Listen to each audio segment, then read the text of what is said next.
Hello दोस्तों, कैसे हैं आप लोग। तो आइए एक और मज़ेदार कहानी में आपका स्वागत है। तो आइए सुनते हैं। एक बार की बात है, किसी जंगल में एक कौवा रहता था। वो बहुत ही खुश था क्योंकि उसकी ज़्यादा इच्छाएं नहीं थी। वह अपनी ज़िंदगी से संतुष्ट था।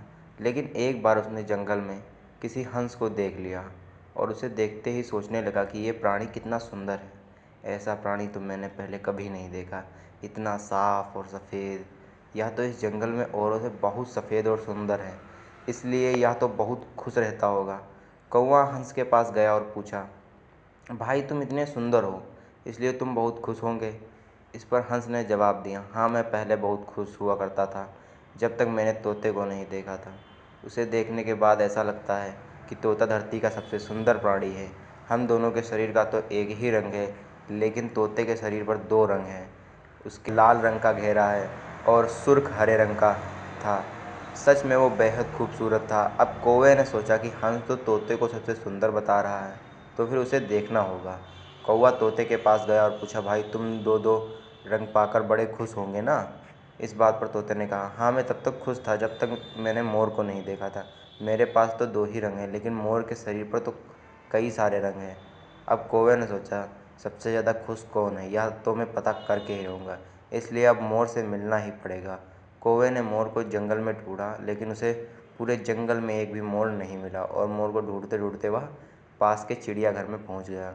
तो देखा कि मोर को देखने बहुत से लोग आए हुए थे और उसके आसपास अच्छी खासी भीड़ है। सब लोगों के जाने के बाद कौवे ने मोर से पूछा, भाई तुम दुनिया के सबसे सुंदर जीव हो और रंग बिरंगे हो, तुम्हारे साथ लोग फ़ोटो खिंचवा रहे थे, तुम्हें तो बहुत अच्छा लगता होगा और तुम तो दुनिया के सबसे खुश जीव होगे। इस पर मोर ने दुखी होते हुए कहा, भाई अगर सुंदर हूँ तो भी क्या फ़र्क पड़ता है, मुझे लोग इस चिड़ियाघर में कैद करके रखते हैं, लेकिन तुम्हें तो कोई चिड़ियाघर में कैद करके नहीं रखता और तुम जहाँ चाहो अपनी मर्ज़ी से घूम फिर सकते हो। इसलिए दुनिया के सबसे संतुष्ट और खुश जीव तो तुम्हें होना चाहिए, क्योंकि तुम आज़ाद रहते हो। कौवा हैरान रह गया, क्योंकि उसके जीवन की अहमियत कोई दूसरा बता गया।